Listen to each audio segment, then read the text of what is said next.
حضور صلی اللہ علیہ وسلم نے نا فجر کی نماز پڑھائی، فجر کی، اور حضور فجر کی نماز پڑھا کے فرمانے لگے بھئی کسی بندے نے روزہ رکھا ہوا ہے آج؟ حضرت عمر کہتے ہیں رات کو میرا ارادہ تھا رکھوں، پر سویرے پھر میں نے گرا دیا، نہیں رکھا۔ حضور نے دوسری دفعہ پوچھا بھئی کسی نے روزہ رکھا ہے؟ تو حضرت صدیق کے اوپر نے ہاتھ کھڑا کیا، عرض کی یا رسول اللہ میں نے رکھا ہوا ہے۔ آپ حکم نہ دیتے تو نہ بتاتا، پر روزہ رکھنا بھی آپ نے توجہ دلائی ہے تو حکم بھی آپ کا بتاؤ تو بتا دیا ہے۔ حضرت عمر کہتے ہیں حضور نے فجر کی نماز پڑھائی، فجر کی۔ دوسرا سوال پوچھا بھی کسی نے کسی بیمار کی تیمارداری کی ہے؟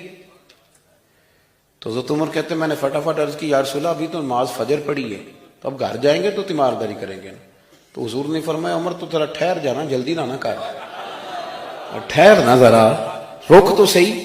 تو حضرت عمر فاروق رضی اللہ تعالیٰ عنہ فرماتے ہیں میں چپ کر گیا، حضور نے فرمایا بتاؤ بھی کسی نے تیمارداری کی ہے؟ تو صدیق اکبر نے ہاتھ کھڑا کیا، عرض کی یا رسول اللہ عبد الرحمن بن عوف رضی اللہ تعالیٰ عنہ 2-3 دن سے نماز پڑھنے نہیں آ رہے تھے، رات میں نے پتہ کرایا تو پتہ چلا بیمار ہیں، اور حضور مجھے یہ بھی پتہ ہے وہ میرا یار ہے، مجھے پتہ ہے رات کو جلدی سوچا پر تہجد میں ضرور اٹھتا ہے، تو حضور میں بھی ذرا فجر کا وقت جلدی اٹھا ہوں تو فجر میں آنے سے پہلے عبد الرحمن ابن عوف کی تیمارداری کر کے آیا ہوں۔ حضرت عمر کہتے ہیں میں نہ ہلکا ہلکا ڈھیلا پڑ گیا۔ حضور نے تیسرا سوال پوچھا، فرمایا کسی نے کسی مسکین کو کھانا کھلایا؟ کھانا کھلایا کسی مسکین کو؟ حضرت سیدنا عمر فاروق کہتے ہیں میں نے پھر عرض کی، میں نے کہا یا رسول اللہ ابھی تو فجر پڑی ہے، گھر جائیں گے کوئی چیز لیں گے تو کھانا کھلائیں گے۔ تو حضور پھر مسکرائے، فرمایا عمر تو ذرا ٹھہر نہیں جاتا، ذرا ٹھہر نہ، ذرا نظارہ تو کرنا، گویا یہ شان صدیق اکبر کا جلسہ ہو رہا، ٹھہرنا۔ حضور نے پھر پوچھا بھی کسی نے کسی مسکین کو کھانا کھلایا ہے؟ تو حضرت عمر کہتے ہیں لوگ سارے دائیں بائیں دیکھ رہے تھے اور میں چپ کے ابو بکر کو دیکھ رہا تھا، کہ مجھے پتا تھا کہ بولنا اسی نہیں ہے، اور دل میرا کر رہا تھا کہ کہہ دوں دیو جناب جواب، دل میرا کر رہا تھا۔ وہ سمجھ گئے تھے کہ سونا راضی کن کاموں میں ہو، بس یہ نقطہ انہوں نے پا لیا تھا۔ حضور نے فرمایا بتاؤ کسی مسکین کو روٹی کھلائی ہے؟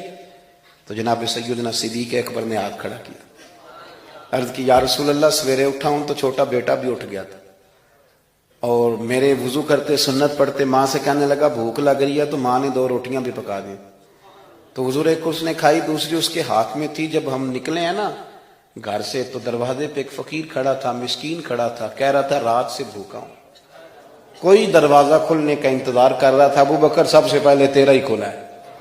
تو حضور میں نا اس مسکین کو ایک روٹی کھلا کے آیا ہوں۔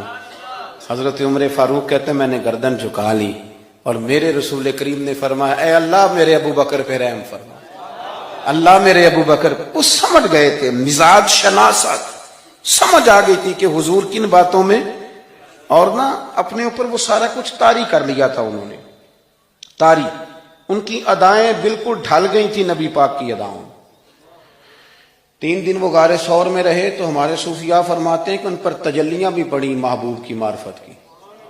جب مدینے آئے نا نبی کریم کو لے کے، تو کچھ لوگوں نے حضور کی زیارت کی تھی، کچھ نے نہیں کی تھی، تو کچھ آتے تو نبی پاک کی دستبوسی کر کے بیٹھ جاتے، حضرت ابو بکر سے ہاتھ نہ ملاتے، اور کچھ صرف حضرت ابو بکر سے ہاتھ ملاتے اور حضور سے ہاتھ ہی نہ ملاتے۔ میری بات پہ توجہ ہے آپ حضرات کی؟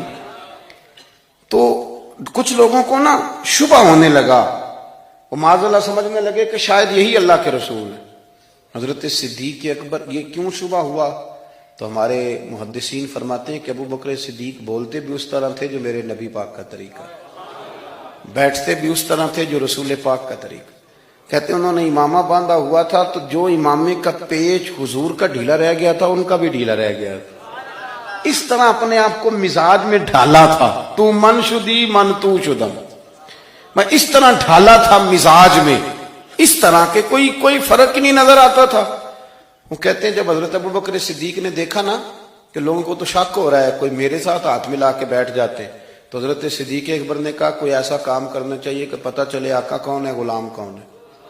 اٹھے، کندھوں پہ چادر تھی، وہ اتار کے نا تو حضور پہ سایہ کر دیا، لوگوں کو پتہ چل گیا کہ سایہ کرنے والا کوئی غلام ہے، اور جس پر سایہ کیا جا رہا ہے وہ آقا ہے۔ کیا خوبصورت نقطہ لکھا ہے مفسرین نے، شارحین فرماتے ہیں تھوڑی دیر کے لیے، تھوڑی دیر کے لیے، تھوڑی دیر کے لیے حضرت ابوبکر صدیق نے حضور کے سر انور پر اپنی چادر کا سایہ کیا تھا۔ اللہ کے رسول نے احسان کا بدلہ یہ دیا، نیکی کا بدلہ یہ دیا کہ قیامت تک ان کی قبر پر اپنے گنبد کا سایہ فرما دیا، قیامت تک گنبد کا سایہ کر دیا۔